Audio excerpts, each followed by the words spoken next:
3 minutes ago, X. Fans in front row seats at Wrigley Field with their heads in their phones. It used to be baseball. Photo accompanies the rant. It's a member of the Pittsburgh Pirates at the plate. He's at the plate. And in the front row, you can see two people, both with their heads down looking at their phones. And upper left, an individual with his head up, typing into his phone. And you know what they're typing? You know what they're doing, right? They're ordering their next meal. Because it took them at least 2 innings to go through the entire menu because we got to have this massive menu now. Yeah, it's a long way from going to a baseball game and just watching the damn. Having the temerity to actually watch the thing. Pay attention. We got all our little toys. None of it has anything to do with what's supposed to be the experience at hand. That ship has sailed. There's no turning back on it. But it is instructive. I mean, we've talked about that in terms of concerts. Yeah. The inability to actually, and I've fallen guilty to it sometimes too. It's hard not to, where you go, well, I need to chronicle this. And then about halfway through you go, am I going to chronicle this so much that I won't enjoy it happening while it happened? What's more important? Yeah. Enjoying it in the moment or enjoying it, showing off to my buddies. I was at that McCartney concert. You want me to show you some of the videos? You want me to show you some of the pictures I took with Royce and Souchere and other people? I'll show you. It's like, okay, that's great. But what about, did you listen to any of the music, any of the songs that McCartney sang? I don't remember. Somebody did, I think this was yesterday, did like an AI mock-up of what the show Friends would be today. By the way, it's a great idea. It's terrifying how realistic everything looks because the whole video was just scenes from Friends, but all of them were just on their phones looking at stuff. It was a great bit, but it looks real, which again is scary. Yeah, how realistic it can look. So that was point number one. Point number two, I think you have the Masters on in there, right? Yeah, I don't want it on, but it's on. I mean, I didn't put it on. It was already on. Yeah. Because I went 2 years ago. McIlroy is still up, -7. Is it a one-stroke lead now? I thought I saw one-stroke lead. Yes, he was just tied. Somebody was -6. Yes, he's got a couple of people with him. Anyway, go ahead. So I went 2 years ago. Oh, good for me. My dad won the lottery. And I didn't spend World Cup money to go down there. And I'm being... How was the menu? Menu was great. That's all that matters. The menu was good. It's the cheap. Golf doesn't matter. Was the menu good? A lot of good items? A lot of good variety? I'll say this. 2 pimento cheese sandwiches, not enough, but 3 is too many. So you got to draw a very fine line there. But in my opinion, maybe the sneakiest, greatest part about the Masters experience is that they do not allow cell phones. That you are not allowed to bring them. In fact, Mark Calcavecchia, old PGA guy, just got kicked off the grounds earlier this week in Augusta for using his cell phone on the course. And it's because of what Kevin Kernan's talking about right there. Trust me, it's weird. When you leave the car. Oh, it's got to be. And your phone is just in the car. Yeah. And you say, okay, I'm here all day. Because you're not just popping in and popping out. You're going for the whole day. And you do spend the first couple hours doing your inventory. Okay, my wallet, where's my phone? In a dead period, I'm going to check my phone. And you can't. But that's part of why I think universally people come back from that and say, what an experience, because you are 100% present in the moment. You don't have a choice. You're just there. Yeah. And that, to me, I think is the best part about it. Larry Mandela guy writes, yesterday you were wondering how Fallness was going to fill an hour-plus pregame show and speculated he might replay clips of him hosting 9 to noon. Yeah. I listened, writes Larry Mondello guy, and can confirm he did nothing so ridiculous. Instead, he replayed program password from the one time he actually won. No way. Because Lil B carried him. That's funny. It's believable. I'm going to defend Fallness because I noticed the same thing. I was driving around last night, various kids' activities, and part of the reason why it had to be pre-recorded, as he pointed out, because I put it in a group chat with him and Russo, He said, I was willing to go live, but you don't have anyone that works there, which is true. Yeah, that's the box. We'll defend him there because I get it. He had Russo on, and then I didn't know he had Password. But one of the interviews that Blakemore put together and re-racked was Fallness's conversation yesterday, 9 to noon, with Charlie Stramel, the first-round pick. Yes, right. Who just got hurt. Who just got hurt. His ankle got busted. And so my text to Fallness and Russo was, this replayed Stramel interview is really firing me up for the game tonight. Because there's nothing we need to hear from Charlie. We're trying to get ready for Star. We're happy for Charlie, right? He's not going to play now. It's great. He's not going to play, but we're trying to get ready for Stars Wild. It's the biggest game of the year, not to ESPN Plus, but it's the biggest game of the year for us. And so I had to say this Stramel interview is really firing me up for the game. I can't wait for it to start. Fallness puts in the obligatory nobody wants to work, but then it cracks me up. He writes back, I'm literally just sitting here. That's what he said. Because I'm literally just sitting here. I would have loved to go live. I'm literally doing nothing. That's too good. That's outstanding.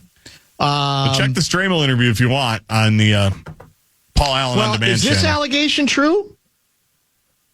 Fallness played the Billy Guerin interview 4 times during that hour.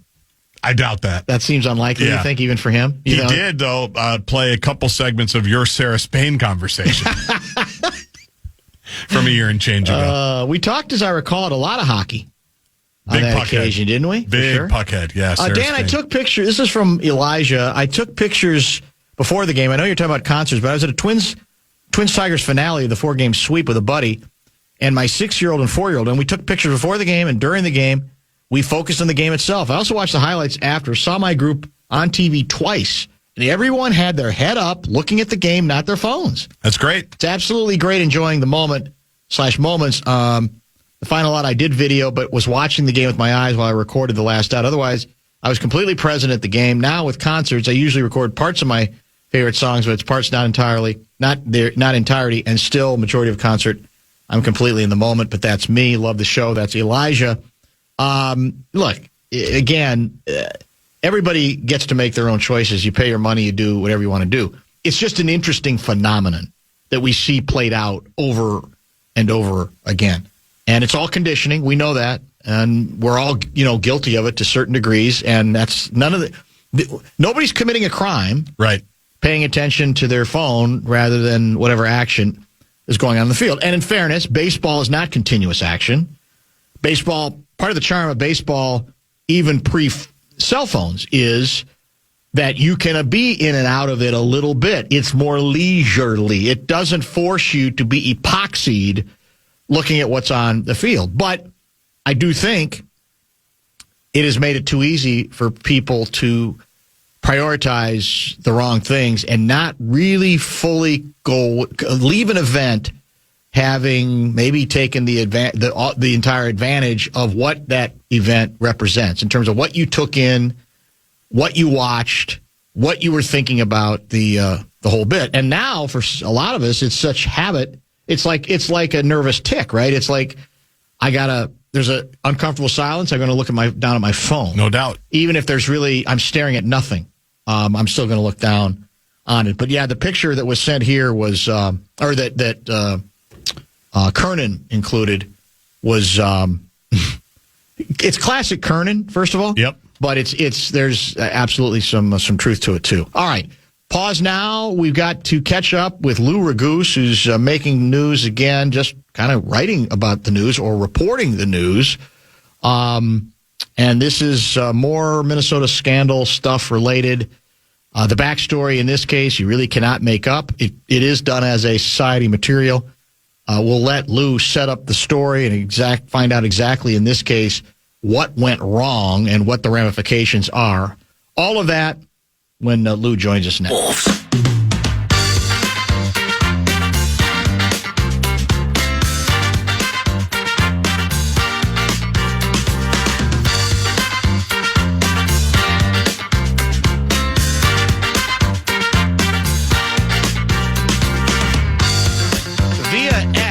He goes by Lou Newsman. We, of course, know he's more than just a newsman. We know he is an accomplished nonfiction writer, correct? was just Vanished in the studio Vermilion, several weeks Mastermind. ago. That's exactly it. I think he was in to play Program Password. No, Initials. it was Initials Yes. as well. I don't know how he did, though. I didn't watch that We'll find episode. out. Yeah. Lou Raguse, Care 11, kind enough to join us. Did you dominate in your, I'm assuming, initials game opportunity? It was my debut. Technically, I came in second, so I got 3 correct, That's which impressive. was nice. Yes. I didn't want to sound, braggy or anything, and Guardsy probably understands this. We were just talking. I'm so competitive that in my mind, I thought I was going to win. Of course, I wasn't going to say that out loud because then if I got skunked, everyone would laugh at me. Well, in all seriousness, if the first time you play, Getting you 3 is incredible. Get 3, that's impressive. Yeah, you should. That's commemorative print worthy. There's no question about that. So now you can be a little cocky about that. I think you can show off and say that around the water cooler a little bit. The problem is when you're not a regular, though, you get 3. Now you're feeling good about yourselves. You won't play again until like 2028. That's a good point. That's the problem. I know. So you're going to have to play at home or one of the 7 versions that That's a very Corey's good selling. point. You're right about that. All right. Yeah, we have a couple of them. Let's get to it here. You had, I think you released a video about, 5 hours ago involving a major fraud suspect fleeing the country just days, I believe, before his trial. What's going on in this case? Well, this is one that I've been watching since even before the guy was charged, because this was, back in the early Feeding Our Future days when I'm trying to find other fraud cases, and I found all this PCA fraud, which is personal care assistants. Those are, like home health care workers. And the investigators were doing a lot of search warrants around Minneapolis on it. And so, I started looking into it, and I started following this guy named Abdi Rashid Saeed, because he had already been convicted, but his name was popping up on these search warrants as still being connected, even though he was ordered not to be. So I've been in the courtroom when he's been testifying. I know all about his stuff. And then finally they charged him and a bunch of other people, and they essentially said he's the mastermind. He's like the principal actor, they called it. And the trial, which was supposed to start on Monday, was going to be the crowning achievement of this long investigation that Keith Ellison's Attorney General's office has been working on. And he flew the coop. He got out of the country. Is that correct? I've been keeping track of things. We had a camera in the court request, and late last night I'm checking an update on that, and I noticed that there's a warrant out for his arrest. And I'm like, oh boy, this was entirely predictable. But yeah, I confirmed through sources that he has left the country, and authorities don't exactly know which country he ended up in. And so the trial has been canceled or put on ice indefinitely. They are trying to work with the feds to see if they can figure out where he is and see if they can work with whatever country that is to bring him back. I would not be overly optimistic about that. The question then most people had is how did this happen? How was he able to do this? Mm-hmm. Most of the fraud cases have been federal, and they have basically an alarm that goes off if one of them tries to book a flight, because the federal TSA can communicate with the federal U.S. Attorney's Office, et cetera, et cetera. They don't have the same kind of access to that. The state of Minnesota doesn't have the same kind of access to a red flag if they're about to book a flight. And he was allowed to keep his passport because in Minnesota, they generally offer 2 different bail amounts, like a lower one that has a bunch of conditions on it where they can keep track of you. And in this case, it would have included turning over his passport, and then a higher amount that is an unconditional bond.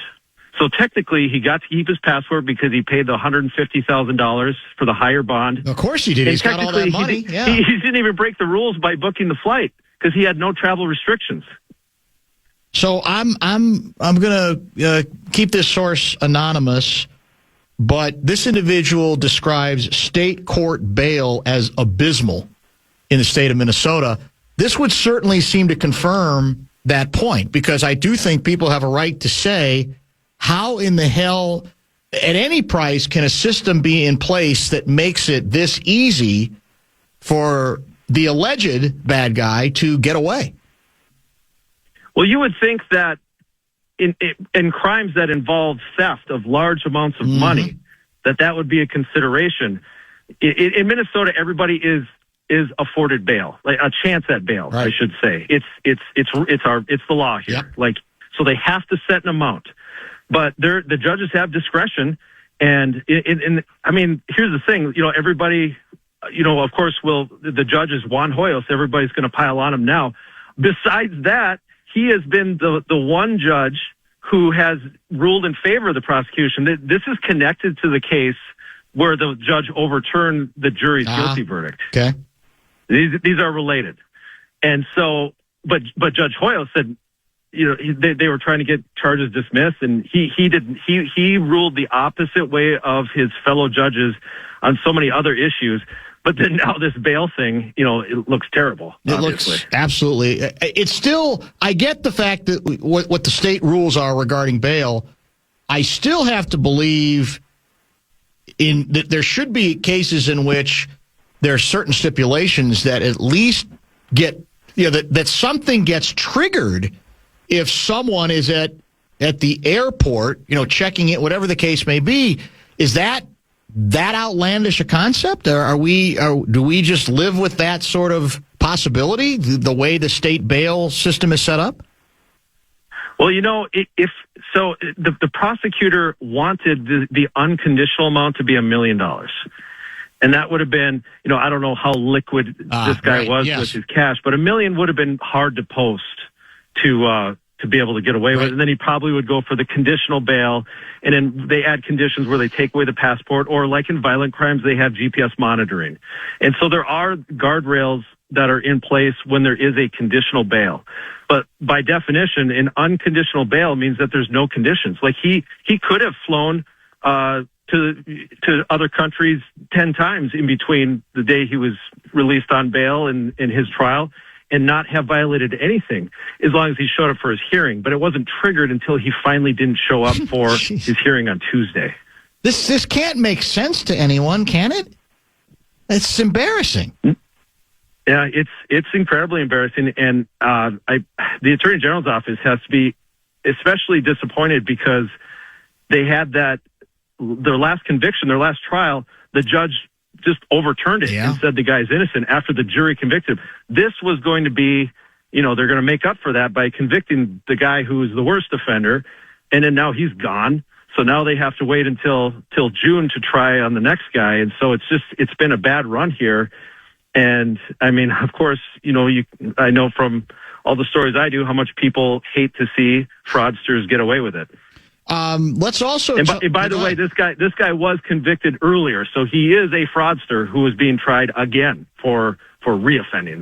That was the case with this guy. So he already been convicted. Yes.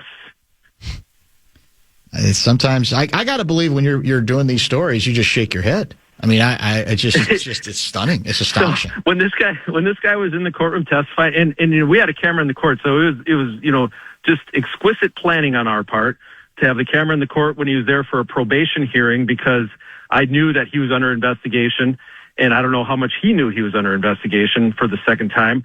But they asked him, you got $188,000 in checks from these other PCA companies after you've been ordered to have nothing to do with companies that receive Medicaid money. They said, were these payments for work that you're doing for them? And he said, no, they were loans. And then they said, well, what were the loans for? And he said, to pay my restitution, which is the money he needed to pay back for his first fraud case.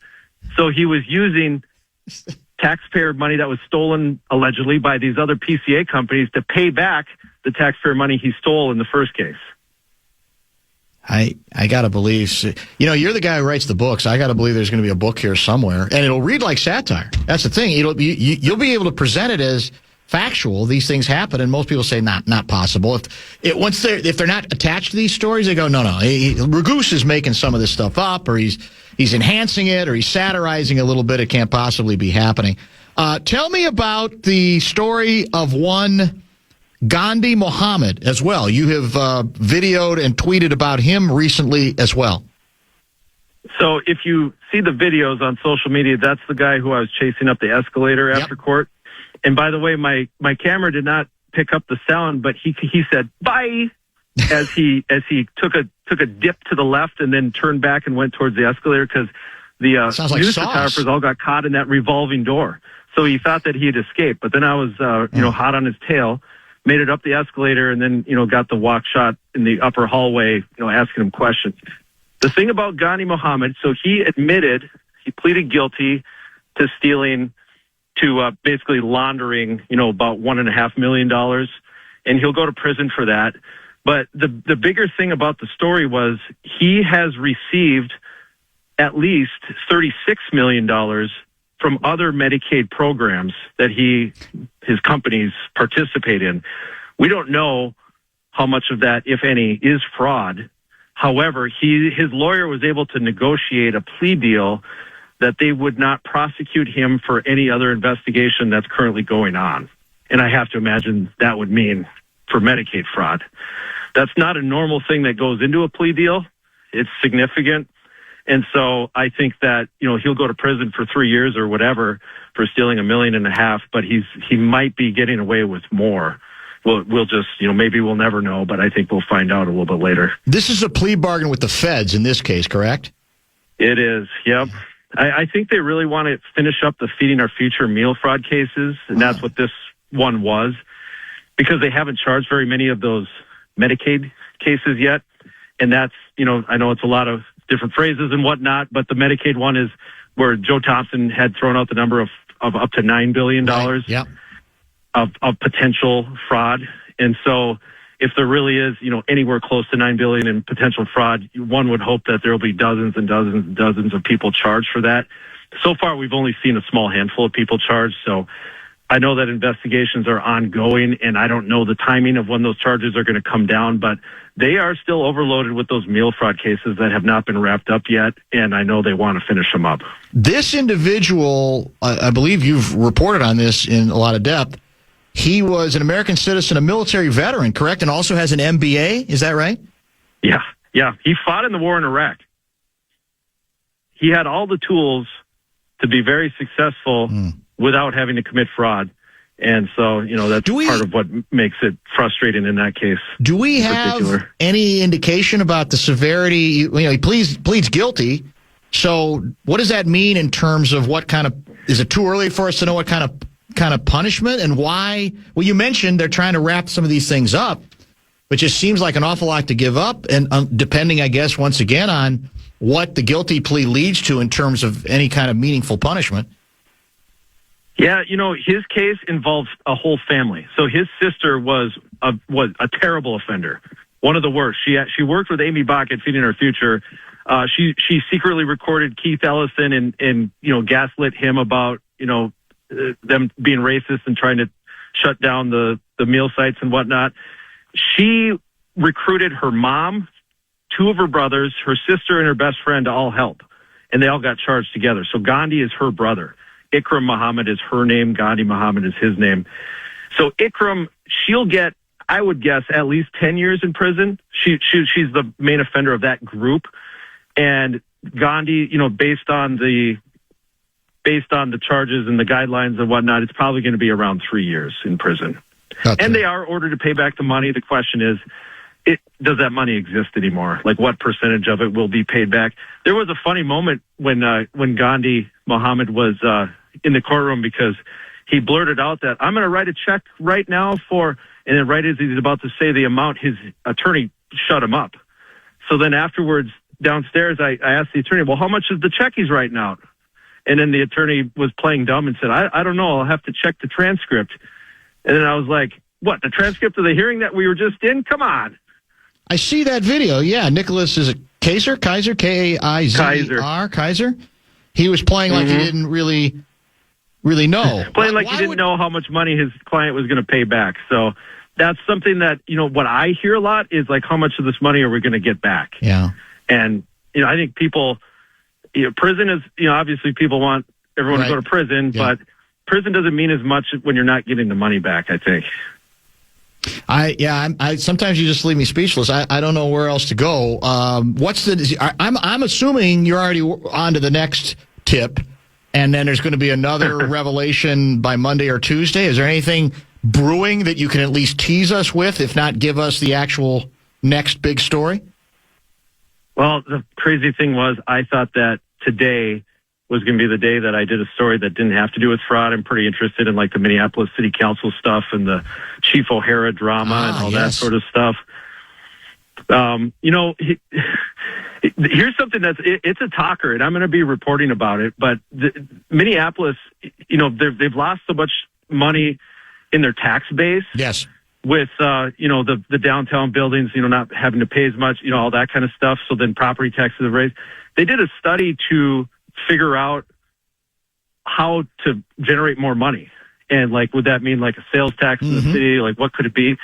And the top recommendation that they've come up with so far is a tax, a real estate transfer tax. So anyone who buys a house or sells a house, there would be an additional tax on. I figured out the numbers that they were looking at, and it would be like between $5,000 and $10,000 extra on a $300,000 house. And so that was just something that I thought, I mean, it's significant. And, they're going to frame it as, well, the rich people or the business, right. The businesses, corporations, they'll have to pay, massive tens and hundreds of millions. Right. To the average person, it's not that bad, but on each transaction on a $300,000 house, you're still looking at $4,500 or $5,000, or depending on the rate they come up with, it could be up to $10,000, and that's gonna affect people's choices when they are buying and selling their homes. No question, yeah, and that's what their study came up with. Is that what you're saying? Yes. Okay. It was presented this week. I didn't get a chance to report. I'm just giving you a little flavor of something else that's going on that no one knows about yet. I just thought that was really interesting. Well, and it's really still a seller's market. So they're going to, of course, if you're selling a house, you're going to say, no, the buyer's going to have to pick that up. I'm not going to do that. So then if you're looking to buy in Minneapolis, you're stuck with this extra $5,000 at your closing. By the way, and I don't know how deep you've gotten into this, but regarding the chief, and what appears to be that the votes don't exist in the city council right now for another term. And there's been a lot written and said about a series of complaints and what those complaints are really about. How much reporting have you done on this particular deal? Because there's the ongoing question of, people read about, the number of complaints massive compared to the previous 4 or 5 chiefs. And so it's almost inevitable that people say, well, there must be some smoke there if we're getting all these complaints. I've heard other people. Andy Luger was just in studio here a couple weeks ago, who thinks quite highly of the chief and says he was rather dismissive of many of them, thinking that it was more about pushback to make him look bad than really misconduct. Any sense on where this might be going? Because I think the mayor continues to say, I'm standing behind him, correct? Yes. So, although his comments yesterday I thought were interesting. And so to answer your first question, I haven't done enough reporting on it. I just have my ear to the grindstone on this issue. And there are a lot of complaints. I think the majority of them are probably superficial, okay, based on what I've heard. Rank and file have problems with the chief, just like they pretty much do with every chief. It's like, that's not a new thing. Like there's lots of complaints from officers on the street about the chief. So that's not out of the ordinary. The things that the city council members are bringing up, like the ones that are upset about too much overtime when we're just coming out of Operation Metro Surge, that's a little bit baffling, because I think that it would be obvious that there'd be unexpected overtime from everything they had to do with that. And then the socialist wing of the city council has problems with how certain cases, there was a domestic abuse case where they didn't do enough and the woman was murdered. There are a couple other cases. Yes. And those are things where more things could have been done, but it's almost like, to me, it's almost like it's a short-term memory, and people have forgotten like what it was really like in 2018, 2019, 2020 with the things involving the Minneapolis Police Department. I think when you look at a wider lens, things have changed quite significantly. So some of those things come as a surprise to me. But from the report, the Star Tribune is doing a great job with Dina Winter as the beat reporter, and then Rochelle Olson, writes columns here and there regarding the city. The big revelation to me is a couple of the council members that I thought were huge supporters of the chief That would be Michael Rainville Yes, right. and Latricia Vita. And I haven't spoken with them myself, so I can't speak to it yet. But why is their support wavering? That's a major question to me. Yep. And if their support is wavering, does that mean that Mayor Fry's support is wavering too? That's to be determined. Yeah, and those two represent what would be classified as a less strident, politically speaking, part of the council. Correct? That's why it stands out. Yeah, what we call the more moderate wing of the council. That's it. That's exactly it. I very much look forward to your first bathhouse related video. I assume that's coming in the next 2 or 3 weeks as well. That's another story that's taking up a lot of the oxygen right now. Lou, as you might know, which we discuss on Fox 9 on TV, Guardsy and I, it's a stunner for many of us, but there's probably some room there for you too. Yeah, I probably would have done a video of it today if it had not been for this guy fleeing the country on a fraud case. Like I said, I thought this was going to be, I'll finish up the week without a fraud story here and here it is. Expand my horizons a little bit, but then I got sucked back in. Astonishing. Great work as always, my friend. Have a wonderful weekend, and we'll stay in touch. Thank you, Lou. Thank you so much. Much Have a great appreciated. weekend. You too. That's Lou Raguse, KARE 11, with, I don't know, another... I can't say I'm surprised at this point. I'm really not. And like I said, based on everybody I've talked to, the state bail situation is a lot leakier in general. You'd like to think, given the high-profile nature of these cases, that there would be some legal, lawful ways to attempt to lessen the possibility that someone would be able to leave the country. Even if you don't think it's about doing what's right, if you're worried about the political ramifications of it, you'd think that there'd be some stuff put in place. Because this stuff tends to not happen with the feds, as Lou laid out.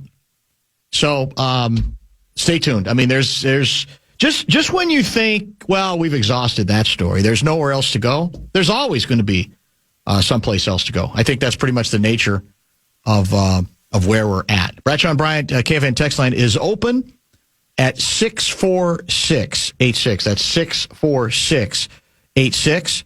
In addition, don't forget, we got Double T Trent Tucker at 5:30. We got Top 5 at 5 yet to get to as well. Let's get a pause in right now.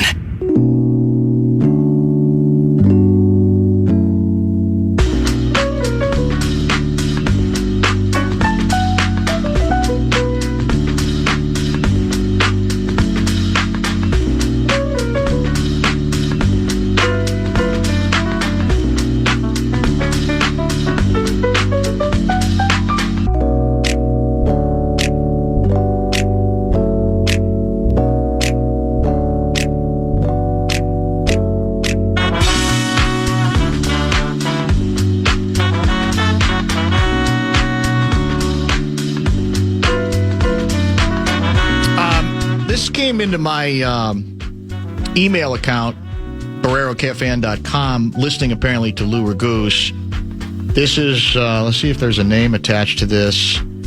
I think it's Dan, actually. Is there anybody in their right mind who still believes that Keith Ellison, Tim Walz, Ilhan Omar, and Jacob Fry are not directly involved in all of this fraud? Yes, me. It sounds cool to say.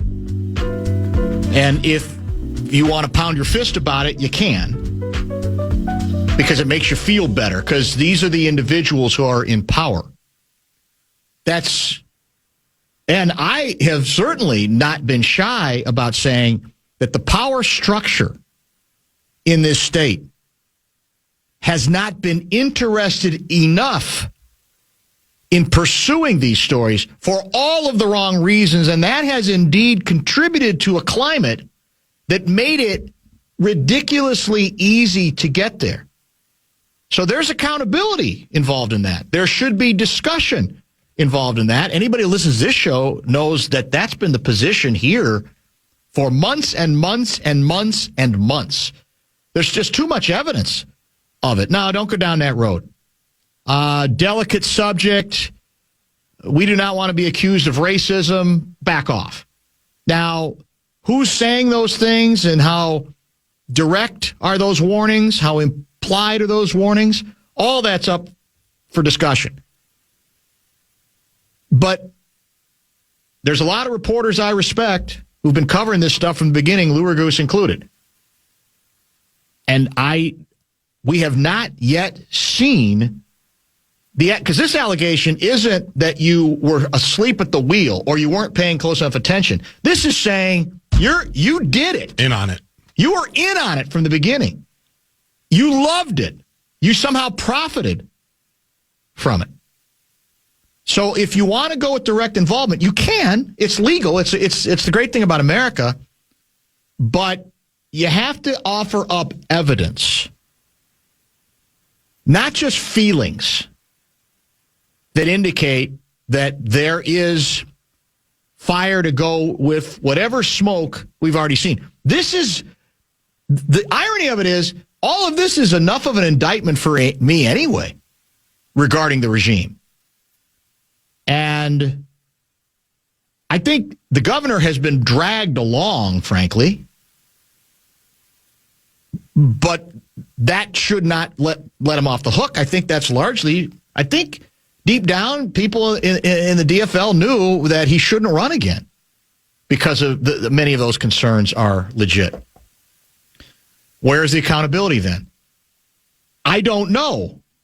But again, you have to give more evidence of direct involvement, like money changing hands, being in sessions with individuals who are involved in this stuff and saying, go ahead and do it. I know there's a lot of anger out there, but there has to be evidence that goes with it. The accountability, as far as I'm concerned, to a certain extent, when involving the governor as being the guy at the top of the food chain here, is he's not running again. And nor should he be running again. I said that very early in the thing, that he should have the decency. This was, I want to say, a month or two before he ultimately made that announcement, the decency to say, I'm not running again. It's at the very least, that brand is damaged, and there should be ramifications for it. Real quick, well, what do we have? We have Tucker at 5:30.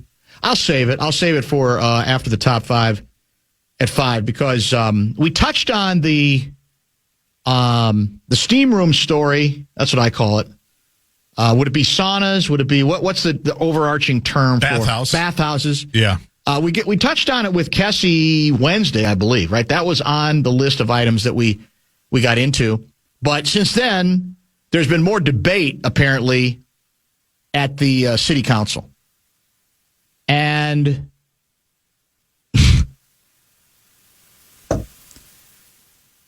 it's already going down a very predictable line, is all I'll say. I'll save that for 5:15.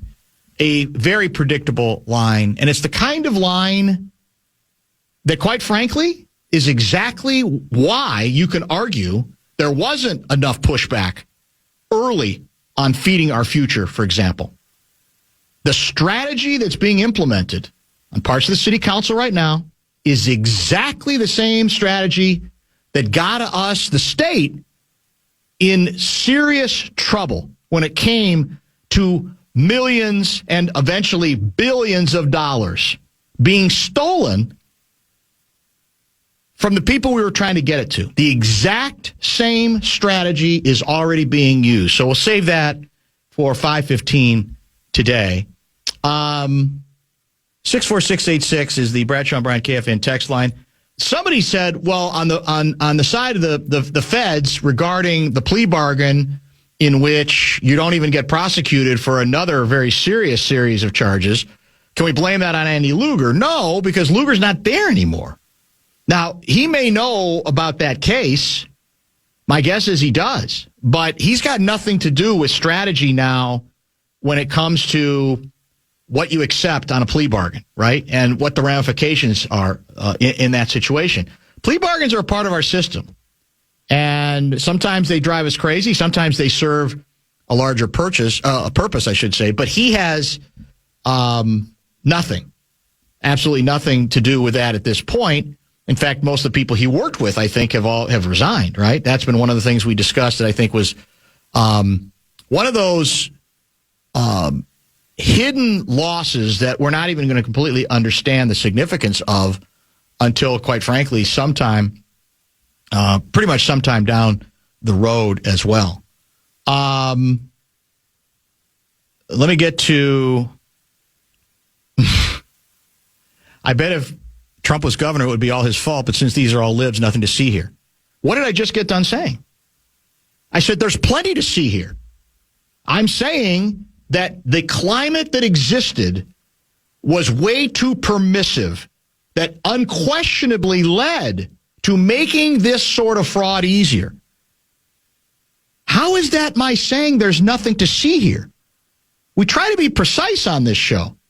That's a completely different, when you go down the road of they had committed crimes associated with this money being stolen. They knew it was being stolen. It's just, sorry, that's, if there's evidence of that, pursue it. But the people who are texting me on this, they don't know that evidence exists. They want it to exist because they're frustrated. And I can't help you with that.